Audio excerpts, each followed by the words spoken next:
क्या दोस्तों आपको पता है हमारी सुप्रीम कोर्ट के चीफ जस्टिस कौन बने? नेस्कॉम की पहली महिला चेयरपर्सन कौन बनी? प्रतिवर्ष विश्व मलेरिया दिवस कब मनाया जाता है?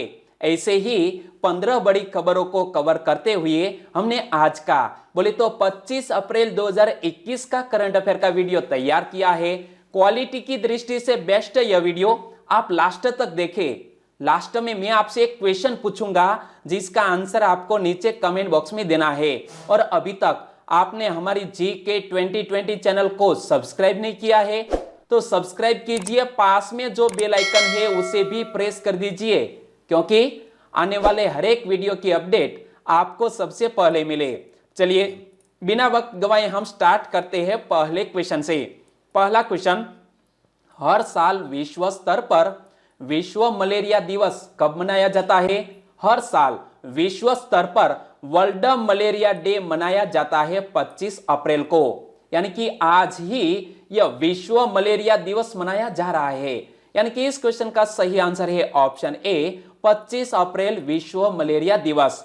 और यह महत्वपूर्ण दिवस से जुड़े हुए और भी क्वेश्चन बन सकते हैं, जैसा कि विश्व मलेरिया दिवस 2020 का विषय क्या था? पिछले साल वर्ल्ड मलेरिया डे 2020 की थीम थी zero malaria starts with me. क्या? Zero malaria starts with me के साथ दोस्तों पिछले साल यह दिवस मनाया गया। और विश्व मलेरिया दिवस की शुरुआत अफ्रीका मलेरिया दिवस के रूप में हुई थी, जिसे पहली बार साल 2008 में मनाया गया था। तो एक और फैक्ट याद रख लीजिए कि पहली बार विश्व मलेरिया दिवस कब मनाया गया था? साल 2008 में। और मलेरिया किस परजीवी के कारण होता है? प्लाज्मोडियम। कौन से परजीवी के कारण होता है? प्लाज्मोडियम। और मलेरिया वेक्टर किसे कहा जाता है जिसके कारण मलेरिया की बीमारी फैलती है? तो मलेरिया वेक्टर कहा जाता है संक्रमित मादा एनोफिलीज मच्छरों को। और मलेरिया के लक्षण कौन से होते हैं? तो आपको यदि बुखार हो, सिर दर्द हो या तो ठंड लगना, ऐसे लक्षण आपके शरीर में दिखाई दे तो आपको मान लेना चाहिए कि शायद आपको मलेरिया हो सकता है और आपको ब्लड टेस्ट करवा लेना चाहिए। और दोस्तों सबसे महत्वपूर्ण क्वेश्चन बन सकता है विश्व मलेरिया दिवस 2021 की थीम। तो इस साल की वर्ल्ड मलेरिया डे 2021 की थीम इमेज में आप पढ़ सकते हैं, zero malaria draw the line against malaria. यहां पर पढ़िए, zero malaria draw the line against malaria 2021 के वर्ल्ड मलेरिया डे की थीम। और हर साल मलेरिया की रोकथाम, नियंत्रण और उन्मूलन की आवश्यकता पर प्रकाश डालने के लिए 25 अप्रैल को यह दिवस मनाया जाता है। और दोस्तों इसी तरह हर क्वेश्चन से जुड़े इंपॉर्टेंट फैक्ट मैं आपके सामने रखता हूं। हमारा यह तरीका आपको अच्छा लगता है, लाइक करना मत भूलिएगा। दूसरा क्वेश्चन है आपकी स्क्रीन पर, निम्न में से कौन सा देश मई 2021 में फ्रांसीसी और अमेरिकी नौसेनाओं के साथ अपनी पहली सैन्य ड्रिल आयोजित करेगा? जी हां दोस्तों, आने वाले मंथ में फ्रांसीसी और अमेरिकी सैनिकों के साथ अपनी पहली सैन्य ड्रिल आयोजित करने जा रहा है जापान देश। आपने यही सोचा था, बिल्कुल सही। यानी कि इस क्वेश्चन का सही आंसर है जापान देश आने वाले मंथ में अपनी पहली सैन्य ड्रिल आयोजित करने जा रहा है फ्रांस और अमेरिकी सेनाओं के साथ। जापान द्वारा यह अभ्यास क्यों आयोजित किया जा रहा है? क्योंकि क्षेत्रीय जल में बढ़ती चीनी कार्रवाइयों के बारे में जापान देश चिंतित है और चीन द्वारा साउथ चाइना सी में अतिक्रमण किया जा रहा है। इसी के चलते जापान ने यह कदम उठाया है। और यह अभ्यास जापान, अमेरिका और फ्रांस के बीच पहला बड़ा अभ्यास होगा। और जब अभ्यास की बात आती है तो इसका लोकेशन भी हमें याद रख लेना चाहिए कि यह अभ्यास कहां आयोजित किया जाना है? Japan ground self defence force Kirishima प्रशिक्षण मैदान में। कहां पर? Japan ground self defence force Kirishima प्रशिक्षण मैदान में। और इसमें उभयचर ऑपरेशन भी शामिल होंगे। और हाल ही में अमेरिकन राष्ट्र प्रमुख जो बाइडेन और जापान के प्रधानमंत्री योशिहिदे सुगा के बीच एक मीटिंग भी आयोजित हुई थी पिछले मंथ में। तो अमेरिकी राष्ट्रपति जो बाइडेन और जापानी प्रधानमंत्री योशिहिदे सुगा ने हाल ही में व्हाइट हाउस में मुलाकात की और इस बैठक के दौरान दोनों नेताओं ने पूर्वी चीन सागर और दक्षिण चीन सागर में चीन की आक्रामकता जैसे मुद्दों को उठाने पर सहमति व्यक्त की। और जब यहां जिक्र किया गया है दक्षिण चीन सागर का, तो दक्षिण चीन सागर को आप मैप में देखिए, क्योंकि यह चाइना अपना हिस्सा मानता है और यहां है नो डैश लाइन। क्या नो डैश लाइन आप ब्लू रंग में देख सकते हैं, ब्लू कलर में। तो 9 डैश लाइन एक सीमांकन रेखा है जिसका उपयोग चीन दक्षिण चीन सागर यानी कि साउथ चाइना सी पर अपने दावे के लिए करता है। तो चीन का दावा है कि यह जो क्षेत्र है वो हमारा है और इसी के चलते जापान ने यह अभ्यास आयोजित किया है। तो जापान देश के बारे में बेसिक इंफॉर्मेशन आपको पता है, जैसा कि मैंने बताया कि जापान के नए प्रधानमंत्री योशिहिदे सुगा, जापान की कैपिटल का नाम है टोक्यो, जापान की करेंसी का नाम है एन और जापान के किस शहर में ओलंपिक आयोजित होने वाले हैं जुलाई में। और शायद कोविड-19 के चलते यह रुक भी सकता है, लेकिन वो तो आने वाला वक्त ही बताएगा। तीसरा क्वेश्चन आपकी स्क्रीन पर, स्वामित्व योजना के अंतर्गत ग्रामीण लोगों को ई प्रॉपर्टी कार्ड का वितरण किसने किया? दोस्तों, स्वामित्व योजना को लॉन्च किया गया था पिछले साल 24 अप्रैल को, यानी कि 24 अप्रैल को पंचायती राज दिवस मनाया जाता है और पिछले साल इसी दिवस के अवसर पर यह स्वामित्व योजना की घोषणा की गई थी। और हाल ही में कल ही 24 अप्रैल को जब हमने यह पंचायती राज दिवस मनाया, तो इस दिवस के अवसर पर हमारे प्रधानमंत्री श्री नरेंद्र भाई मोदी जी ने ग्रामीण लोगों को ई प्रॉपर्टी कार्ड वितरित किए वर्चुअल तरीके से, यानी कि इस क्वेश्चन का सही आंसर है ऑप्शन ए, नरेंद्र मोदी। और यहां पर पढ़िए, स्वामित्व योजना कब लॉन्च की गई थी? पंचायती राज दिवस के अवसर पर पिछले साल 24 अप्रैल को प्रधानमंत्री श्री नरेंद्र भाई मोदी जी ने स्वामित्व योजना के अंतर्गत ग्रामीण लोगों को उनकी संपत्ति के पट्टे ई प्रॉपर्टी कार्ड वितरित किए। और वर्चुअल तरीके से आयोजित इस कार्यक्रम में कितने लोगों को उनकी संपत्ति के ई प्रॉपर्टी कार्ड दिए गए? 4 लाख से अधिक ग्रामीण लोगों को यह ई प्रॉपर्टी कार्ड वितरित किए गए। और दोस्तों, यह स्वामित्व योजना से जुड़े हुए और भी क्वेश्चन बन सकते हैं कि राष्ट्रीय पंचायती राज दिवस के अवसर पर वर्ष 2021 के लिए राष्ट्रीय पंचायत पुरस्कार किसने प्रदान किए?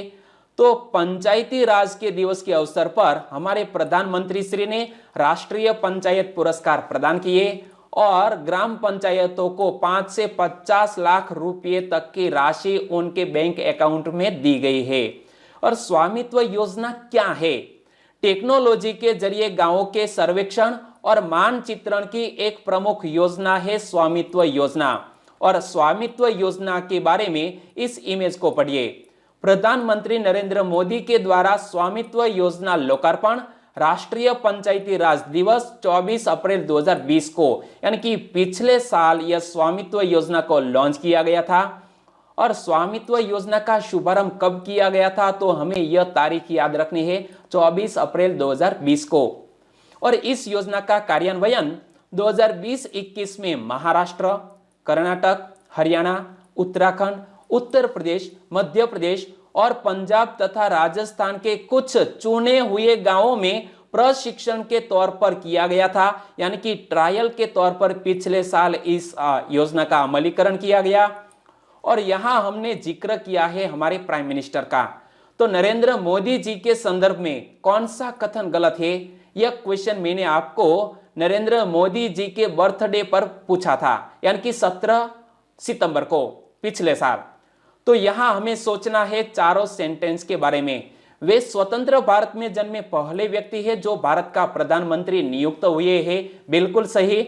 नरेंद्र मोदी जी का जन्म गुजरात के वडोदरा में हुआ, गलत, क्योंकि गुजरात के वडनगर में हुआ है, वडोदरा में नहीं। तो यहां कौन सा कथन गलत हो गया? Option B. और ज्ञान की बढ़ोतरी के लिए दोनों सेंटेंस को पढ़ते हैं। नरेंद्र मोदी गुजरात के सबसे ज्यादा लंबे समय तक शासन करने वाले मुख्यमंत्री हैं, बिल्कुल सही। और उन्होंने 2014 में उत्तर प्रदेश की सांस्कृतिक नगरी वाराणसी से चुनाव लड़ा था प्राइम मिनिस्टर का, बिल्कुल सही है। तो हम प्राइम मिनिस्टर के बारे में इतने फैक्ट याद रख ले कि पीएम मोदी के जन्मदिन के मौके पर भारतीय जनता पार्टी एक सप्ताह तक सेवा सप्ताह कार्यक्रम चला रही है प्रतिवर्ष। और पीएम मोदी जी का जन्म 17 सितंबर 1950 को गुजरात के वडनगर में हुआ था, वडोदरा में नहीं। और प्रधानमंत्री नरेंद्र मोदी अब कितने साल के हो गए हैं? 70 साल के हो गए हैं। चौथा क्वेश्चन, केंद्र सरकार प्रधानमंत्री गरीब कल्याण अन्न योजना के अंतर्गत आगामी कितने महीने तक गरीबों को निःशुल्क अनाज उपलब्ध कराएगी? हमारी केंद्र सरकार प्रधानमंत्री गरीब कल्याण अन्न योजना के तहत अगले 2 मंथ यानी कि मई और जून में गरीबों को निःशुल्क अनाज उपलब्ध कराएगी। यानी कि इस क्वेश्चन का सही आंसर है 2 मंथ। और यहां पर पढ़िए, गरीबों को फिर मिलेगा मुफ्त राशन। मई और जून 2021 में गरीबों को मुफ्त राशन देगी केंद्र सरकार। पिछले साल शुरू की गई थी प्रधानमंत्री गरीब कल्याण अन्न योजना और योजना में प्रति व्यक्ति 5 किलो चावल या गेहूं मुफ्त मिलता है और देश के करीब 80 करोड़ लोग इस योजना के दायरे में आते हैं। और सौजन्य दैनिक भास्कर से हमने यह कटिंग्स ली है। तो प्रधानमंत्री गरीब कल्याण अन्न योजना के अंतर्गत आगामी 2 महीने तक गरीबों को निःशुल्क अनाज उपलब्ध कराएगी केंद्र सरकार। और इस वर्ष मई और जून में प्रति माह प्रति व्यक्ति को 5 किलोग्राम अनाज दिया जाएगा और यह 2 महीने के लिए लागू की जाएगी योजना। और इस इमेज को पढ़िए, गरीब कल्याण अन्न योजना में मिलेगा फ्री में गेहूं या तो चावल। तो केंद्र सरकार ने राष्ट्रीय खाद्य सुरक्षा अधिनियम के अंतर्गत चिन्हित किए गए लगभग 80 करोड़ लाभार्थियों के लिए निःशुल्क अनाज वितरण का निर्णय लिया है। और आपको भी पता है कि यह डिसीजन क्यों लिया गया है, क्योंकि केंद्र सरकार ने कोविड-19 महामारी के दौरान बीते वर्ष भी लोगों के लिए अनाज का वितरण किया था। और सरकार इसके लिए कितने रुपए से अधिक की राशि खर्च करेगी? करीब 26,000 करोड़ रुपए से अधिक की राशि केंद्र सरकार खर्च करेगी आने वाले 2 मंथ में पीएम गरीब कल्याण अन्न योजना के तहत। ओके, 5वां क्वेश्चन, भारत का पहला अंतरराष्ट्रीय वित्तीय सेवा केंद्र कहां स्थापित किया जाएगा? भारत देश का पहला IFSC यानी कि international financial service centre authority स्थापित किया जाएगा गुजरात राज्य में। यानी कि इस क्वेश्चन का सही आंसर है ऑप्शन ए, गुजरात। और तकरीबन 1 साल पहले यह क्वेश्चन सुर्खियों में आया था और हाल ही में यह क्वेश्चन फिर से करंट अफेयर में क्यों आया? क्योंकि अंतरराष्ट्रीय वित्तीय सेवा केंद्र यानी कि इंटरनेशनल फाइनेंशियल सर्विस सेंटर ने हाल ही में गैर बैंकिंग वित्तीय कंपनियों को गुजरात की गिफ्ट सिटी में काम करने की अनुमति दी थी और इसीलिए यह क्वेश्चन करंट अफेयर में आया। और यह गिफ्ट सिटी की बात करें तो गिफ्ट सिटी भारत का पहला अंतरराष्ट्रीय वित्तीय सेवा केंद्र है और यह विशेष आर्थिक अधिनियम 2005 के तहत स्थापित किया गया था। और गिफ्ट सिटी के विचार की कल्पना vibrant Gujarat global investor summit 2007 में की गई थी। तो गिफ्ट सिटी की स्थापना की परिकल्पना का विचार दोस्तों वाइब्रेंट समिट 2007 में आया था और प्रति वर्ष गुजरात इसी तरह की एक ग्लोबल इन्वेस्टर समिट भी आयोजित करता है। और अंतरराष्ट्रीय वित्तीय सेवा केंद्र यानी कि इंटरनेशनल फाइनेंशियल सर्विस सेंटर की बात करें तो IFSC विदेशी मुद्राओं में कारोबार करता है। ये केंद्र सीमाओं के पार वित्तीय उत्पादों और सेवाओं से संबंधित है और IFSC में बीमा क्षेत्रों और पूंजी बाजारों को सेबी, RBI और IRDAI जैसी कई नियामकों द्वारा विनियमित किया गया था। और इसके प्रारूप के बारे में भी हमें पता होना चाहिए, लेकिन याद रख लो कि अंतरराष्ट्रीय वित्तीय सेवा केंद्र प्राधिकरण का मुख्यालय कहां स्थापित किया जाएगा? तो गांधीनगर के गिफ्ट सिटी में स्थापित किया गया है। यह क्वेश्चन मैंने आपको पिछले साल बताया था। तो अंतरराष्ट्रीय वित्तीय सेवा केंद्र प्राधिकरण में कौन कौन शामिल हो सकते हैं सदस्य के रूप में? तो इस प्राधिकरण में 9 सदस्य हैं जिन्हें भारत सरकार द्वारा नियुक्त किया जाता है और सदस्यों का कार्यकाल कितने वर्ष का होगा? 3 वर्ष का होगा। और सदस्यों में कौन कौन शामिल होते हैं? तो सदस्यों में अध्यक्ष वित्त मंत्रालय के 2 सदस्य, आरबीआई, सेबी, ईआरडीएआई और पीएफआरडीए के एक सदस्य और खोज समिति की सिफारिश के आधार पर 2 सदस्य शामिल होते हैं। इसी तरह यह अंतरराष्ट्रीय वित्तीय सेवा केंद्र प्राधिकरण बनता है। और यहां जब गुजरात की बात आई तो गुजरात की कैपिटल का नाम है गांधीनगर। गांधीनगर को ग्रीन सिटी भी कहा जाता है। और गुजरात के वर्तमान राज्यपाल है आचार्य देवव्रत। गुजरात के मुख्यमंत्री है विजयभाई रूपाणी और गुजरात के उप मुख्यमंत्री है नितिन भाई पटेल। और गुजरात यानी कि हमारा भारत देश का सबसे लंबी समुद्री सीमा वाला राज्य और विश्व की सबसे ऊंची प्रतिमा स्टेच्यू ऑफ यूनिटी वो भी नर्मदा नदी में साधु द्वीप पर स्थित है। और ऊंचाई कितनी है? 182 मीटर। कितनी? 182 मीटर, यानी कि गुजरात विधानसभा सीटों की संख्या के बराबर इसकी हाइट है। और एशियाटिक लायन पाए जाते हैं गुजरात के गिर जंगल में। छठा क्वेश्चन, प्रति वर्ष अप्रैल के अंतिम सप्ताह को निम्न में से किस सप्ताह के रूप में मनाया जाता है? प्रति वर्ष अप्रैल के अंतिम सप्ताह को विश्व प्रतिरक्षण सप्ताह के रूप में मनाया जाता है। यानी कि इस क्वेश्चन का सही आंसर है ऑप्शन बी, विश्व प्रतिरक्षण सप्ताह के रूप में मनाया जाता है। इंग्लिश में बोले तो यह वर्ल्ड इम्यूनाइजेशन वीक, क्या वर्ल्ड इम्यूनाइजेशन वीक प्रति वर्ष मनाया जाता है। लेकिन पिछले साल विश्व प्रतिरक्षण सप्ताह यानी कि वर्ल्ड इम्यूनाइजेशन वीक 2020 की थीम क्या रखी गई थी, वो भी एक क्वेश्चन बन सकता है। तो वैक्सीन्स वर्क फॉर ऑल पिछले साल की थीम। और यह विश्व प्रतिरक्षण सप्ताह मनाने का उद्देश्य क्या है? सभी आयु वर्ग के लोगों का टीकाकरण की सहायता से बीमारियों से सुरक्षित रखना।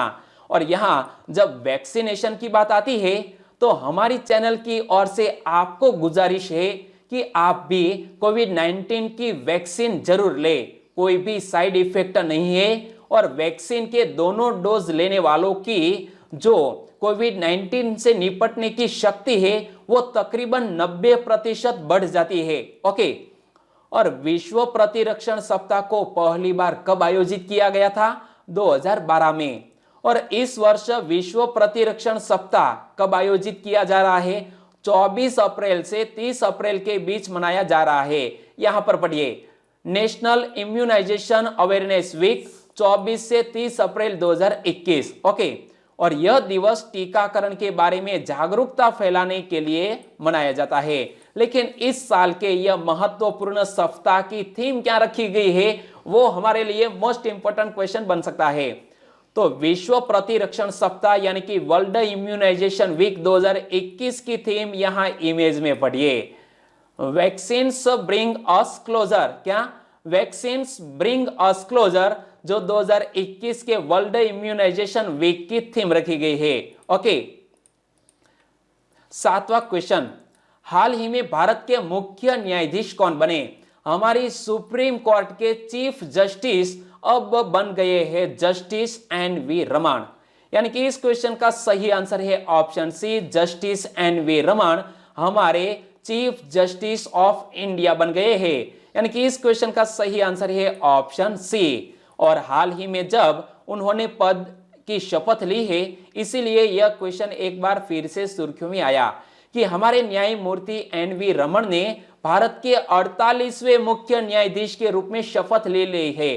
तो यहां से एक और फैक्ट आपको याद रख लेना है कि हमारे 48वें मुख्य न्यायाधीश कौन बन गए? एन.वी. रमन। और जस्टिस रमन का कार्यकाल 26 अगस्त 2022 तक होगा।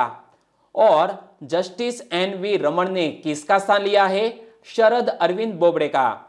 और 17 फरवरी 2014 को सुप्रीम कोर्ट में पदोन्नति से पहले जस्टिस रमन दिल्ली उच्च न्यायालय के मुख्य न्यायाधीश थे।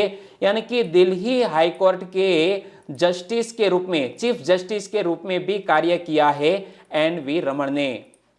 और एन.वी. रमन ने कल ही 24 अप्रैल 2021 को भारत के मुख्य न्यायाधीश का पद संभाला। और एन.वी. रमन का जन्म आंध्र प्रदेश में 27 अगस्त 1957 को हुआ था और 17 फरवरी 2014 को वे सर्वोच्च न्यायालय के न्यायाधीश बने थे और वो बन गए हैं हमारे भारत देश के 48वें CJI। और यहाँ जब सुप्रीम कोर्ट का जिक्र किया गया है तो वर्तमान में सर्वोच्च न्यायालय के न्यायाधीशों की संख्या कितनी है? 34 है। कितनी? 34। पिछले साल ही बढ़ा दी गई है। और सुप्रीम कोर्ट के अन्य न्यायाधीशों को शपथ कौन दिलाता है?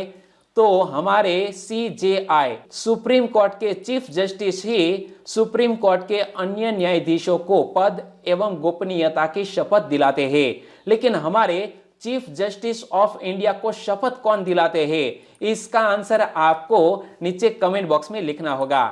8वां क्वेश्चन, हाल ही में रासायनिक हथियारों निषेध संगठन यानी कि OPCW का बाह्य लेखा परीक्षक किसको चुना गया? पहले तो यहां एक टर्म आया है OPCW। तो OPCW का फुल फॉर्म क्या होता है? Organisation for the prohibition of chemical weapons. एक बार फिर से पढ़ लीजिए, organisation for the prohibition of chemical weapons यानी कि OPCW। और इसका बाह्य लेखा परीक्षक चुना गया है हमारे भारत देश के CJI नहीं लेकिन controller and auditor general Girish Chandra Murmu को। यानी कि इस क्वेश्चन का सही आंसर है गिरीश चंद्र मुर्मू। इमेज में आप देख सकते हैं हमारे वर्तमान CAG है क्या? कंट्रोलर एंड ऑडिटर जनरल है।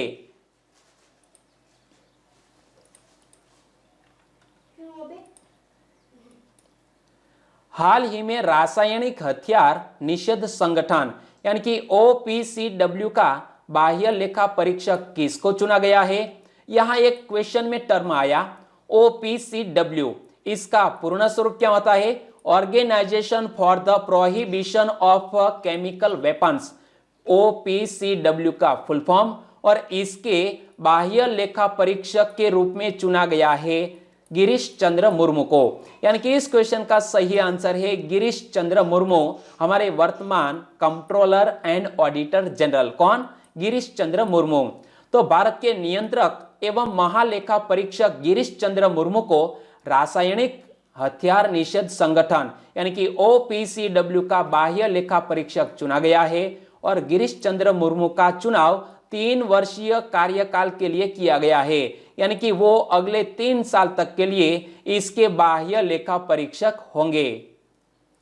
और रासायनिक हथियार निषेध संगठन की बात करें तो OPCW संयुक्त राष्ट्र संघ द्वारा समर्थित एक स्वतंत्र संस्था यानी कि संयुक्त राष्ट्र संघ से यह स्वतंत्र है और जिसका प्राथमिक कार्य क्या है? रासायनिक हथियार कन्वेंशन के प्रावधानों को कार्यान्वित करना है। और इसके बारे में मैं आपको आगे बताऊं तो रासायनिक हथियार निषेध संगठन यह 29 अप्रैल 1997 को अस्तित्व में आया और इसका हेडक्वार्टर नीदरलैंड के हैग शहर में स्थित है। और OPCW में कुल 193 हस्ताक्षरकर्ता देश शामिल है यानी कि सदस्य कंट्री है 193। और OPCW को वर्ष 2013 में नोबेल शांति पुरस्कार से भी सम्मानित किया गया था। तो OPCW के बारे में इतने फैक्ट आपको याद रख लेने चाहिए क्योंकि यहाँ जीके से जुड़ा हुआ क्वेश्चन भी आपके एग्जामिनेशन में पूछ लिया जा सकता है। 9वां क्वेश्चन, S&P ग्लोबल रेटिंग्स अनुसार भारतीय अर्थव्यवस्था 2021-22 में कितने प्रतिशत की दर से बढ़ेगी? Standards and Poor's Global Ratings के अनुसार इस वित्त वर्ष में भारत की GDP दर 11% रहने का अनुमान लगाया है S&P ग्लोबल रेटिंग्स ने। यानी कि इस क्वेश्चन का सही आंसर है ऑप्शन डी 11%। तो S&P ग्लोबल रेटिंग्स ने हाल ही में कहा है कि भारतीय अर्थव्यवस्था 2021-22 में 11% की दर से बढ़ेगी। और इससे पहले Standards and Poor's Global Ratings agency ने भविष्यवाणी की थी कि भारत 10% की दर से बढ़ेगा, लेकिन हाल ही में उन्होंने इस रेटिंग में सुधार किया है। और यहाँ भारत पर S&P की वर्तमान रेटिंग कौन सी है? BBB है। तो यह BBB रेटिंग क्या है? BBB का अर्थ बेटर बिजनेस ब्यूरो है और यह 1912 में स्थापित किया गया था। और यहाँ S&P ग्लोबल रेटिंग्स के बारे में भी मैं आपको बताऊं तो S&P ग्लोबल रेटिंग्स यह एक अमेरिकी क्रेडिट रेटिंग एजेंसी है।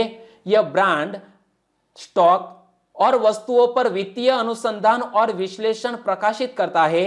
इसे बिग 3 क्रेडिट रेटिंग एजेंसियों में से सबसे बड़ा माना जाता है। तो बिग 3 रेटिंग एजेंसी कौन कौन सी है? तो याद रखो, क्रेडिट रेटिंग एजेंसियों में सबसे बड़ी 3 agency Moody's investors, Fitch ratings और तीसरी जिसकी हमने बात की S&P रेटिंग्स है।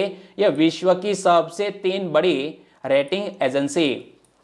10वां क्वेश्चन, विश्व पशु चिकित्सा दिवस कब मनाया जाता है? प्रति वर्ष वर्ल्ड वेटरनरी डे मनाया जाता है अप्रैल के चौथे शनिवार को, यानी कि कल ही अप्रैल का चौथा शनिवार था और इसलिए इस साल 24 अप्रैल को विश्व पशु चिकित्सा दिवस मनाया गया। यानी कि इस क्वेश्चन का सही आंसर है ए, अप्रैल के चौथे शनिवार को विश्व पशु चिकित्सा दिवस मनाया जाता है।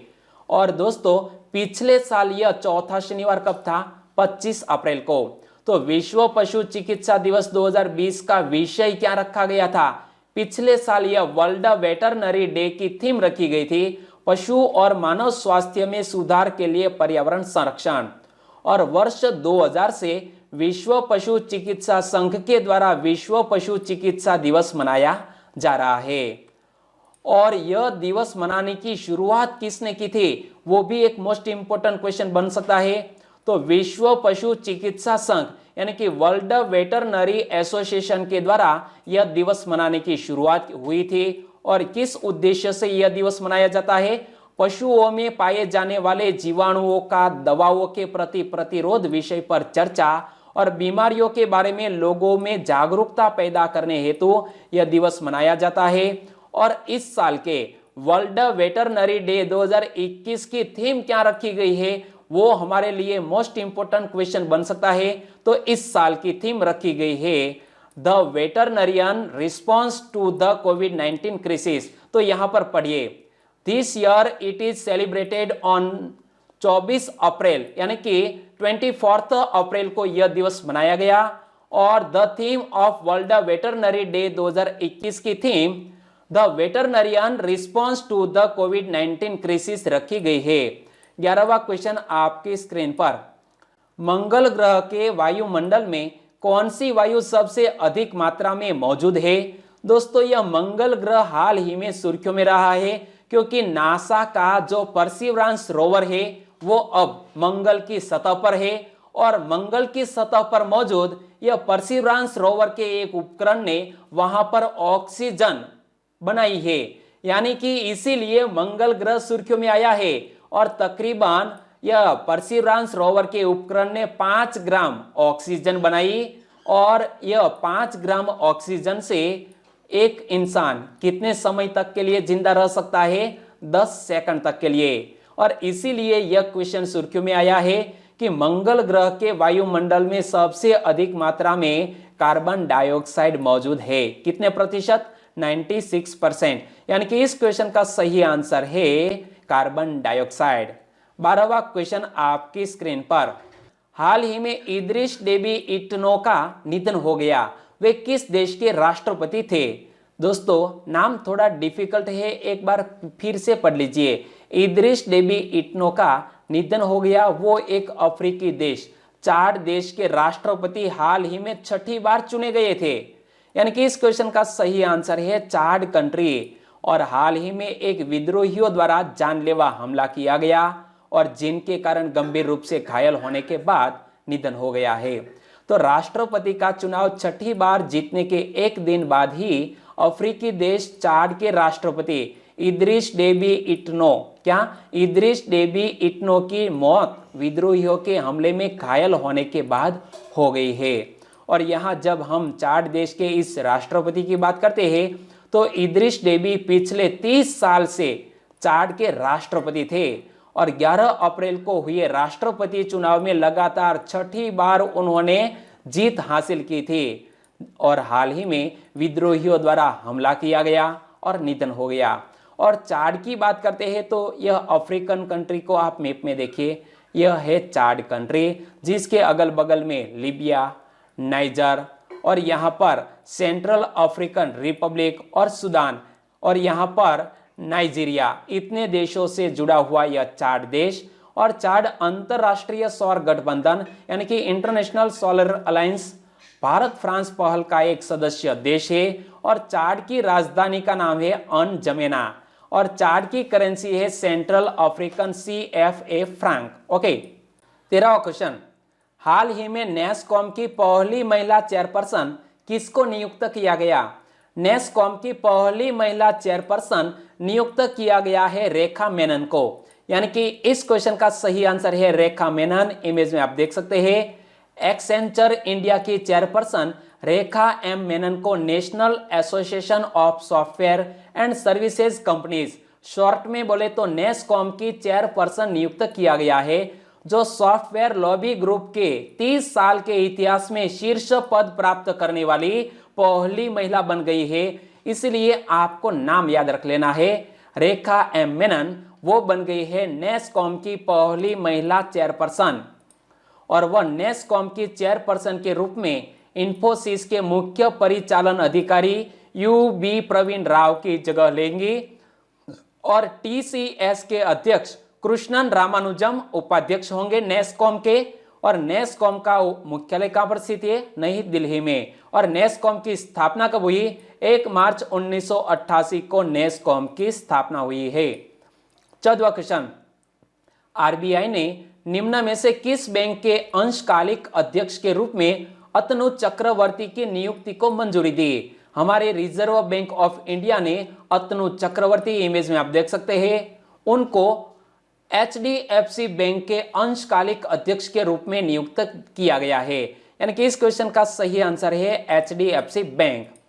आर्थिक मामलों के पूर्व सचिव अतनु चक्रवर्ती HDFC बैंक के पार्ट टाइम चेयरपर्सन बन गए हैं और HDFC बैंक देश का निजी क्षेत्र का सबसे बड़ा बैंक है और बैंक ने अतनु चक्रवर्ती को अस्थायी चेयरपर्सन नियुक्त करने की सिफारिश की थी और इसे RBI ने मंजूर कर लिया है, यानी कि अतनु चक्रवर्ती अब पार्ट टाइम चेयरपर्सन बन गए हैं HDFC बैंक के। और HDFC बैंक निजी क्षेत्र का दूसरा बैंक हो गया है जिसके चेयरपर्सन पूर्व नौकरशाह है। और निजी क्षेत्र के एक अन्य बैंक यानी कि ICICI बैंक के चेयरपर्सन पूर्व पेट्रोलियम सचिव GC चतुर्वेदी थे, जो ऐसे पहले नौकरशाह थे जो ICICI बैंक के चेयरपर्सन के रूप में कार्य किया हो। और दोस्तों यहां जब जिक्र किया गया है HDFC बैंक का, तो उनसे जुड़ा हुआ एक क्वेश्चन 1 मंथ पहले ही सुर्खियों में था कि हाल ही में स्टार्टअप उन्नति नाम से एक कार्यक्रम की शुरुआत किसने करने की घोषणा की है? तो उन्नति नामक एक पहल की शुरू करने की घोषणा भी की थी HDFC बैंक ने। 15वां और last question, climate change explained for one and all पुस्तक किसने लॉन्च की है? पहले तो इस पुस्तक का टाइटल आप ध्यान से पढ़िए, climate change explained for one and all, और इस पुस्तक को लॉन्च किया है आकाश रानीसन ने, यानी कि इस क्वेश्चन का सही आंसर है आकाश रानीसन। इमेज में आप देख सकते हैं एक जलवायु कार्यकर्ता एवं लेखक है आकाश रानीसन।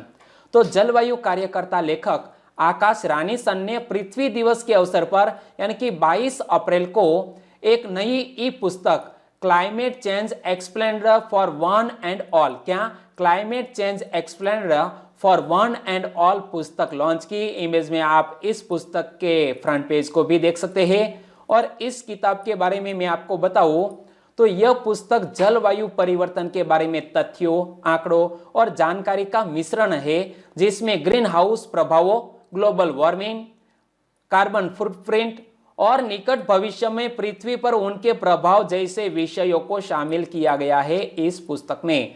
और अब बात करते हैं लास्ट वीडियो के क्वेश्चन की। लास्ट वीडियो में मैंने आपसे क्वेश्चन पूछा था कि निम्न में से किस देश की एक पनडुब्बी बाली द्वीप के करीब लापता हो गई? तो यह इंडोनेशिया देश की एक पनडुब्बी यानी कि सबमरीन जो बाली द्वीप के करीब लापता हो गई, जिसमें तकरीबन 53 लोग सवार थे और ऑक्सीजन भी दोस्तों शनिवार के शाम तक ही चलने वाला था। तो क्या हुआ वो तो आने वाला वक्त बताएगा, लेकिन इस क्वेश्चन का सही आंसर था इंडोनेशिया। लगभग सभी दोस्तों ने इस क्वेश्चन का सही आंसर बताया है और इस क्वेश्चन के सही आंसर देने वाले कुछ फ्रेंड के नाम लेना चाहूंगा। तो वो है चौधरी प्रतीक, तनिष्क दीपिका, नीनामा प्रकाश, राठौड़ किशन, FA कुरैशी। इन सभी दोस्तों ने इस क्वेश्चन का बिल्कुल सही आंसर दिया है। मेर सोनल, मानसी प्रजापति, खिमानिया नीता, संजय कुमार, राजपूत मनीषा गणपत, पवन लागत, कन्हैया लाल। और भी हमारे 4 सब्सक्राइबर फ्रेंड हैं जिन्होंने इस क्वेश्चन का बिल्कुल सही आंसर दिया है। वो है कंटारिया कृष्णा, RJ हंसा, अर्पिता सोलंकी, चावड़ा प्रदीप। सभी दोस्तों को दिल से धन्यवाद। इसी तरह आंसर लिखते रहिए, क्योंकि एक बार आप लिख देंगे फिर आप उसे कभी नहीं भूलेंगे। और दोस्तों आज की वीडियो का क्वेश्चन ए रहा स्क्रीन पर। मध्य प्रदेश का सबसे बड़ा कोविड देखभाल केंद्र कहां स्थापित किया गया है? मध्य प्रदेश का सबसे बड़ा कोविड देखभाल केंद्र इमेज में आप देख सकते हैं कहां स्थापित किया गया है, किस शहर में? सही ऑप्शन चुनिए और आंसर दीजिए नीचे कमेंट बॉक्स में। और दोस्तों यह किस शहर में स्थापित किया गया है वो तो लिखिए, लेकिन इस शहर की एक खास पहचान भी है, आपको पता है तो वो भी नीचे कमेंट सेक्शन में लिख सकते हैं। और आज का वीडियो वाकई में आपको अच्छा लगा है, हेल्पफुल लगा है, तो आपके दोस्तों को फेसबुक, व्हाट्सएप या टेलीग्राम के जरिए इस वीडियो के लिंक शेयर करना मत भूलिएगा। बस छोटी सी उम्मीद के साथ वीडियो खत्म करते हैं, फिर मिलेंगे नए करंट अफेयर वीडियो के साथ। तब तक के लिए टेक केयर एंड जय हिंद।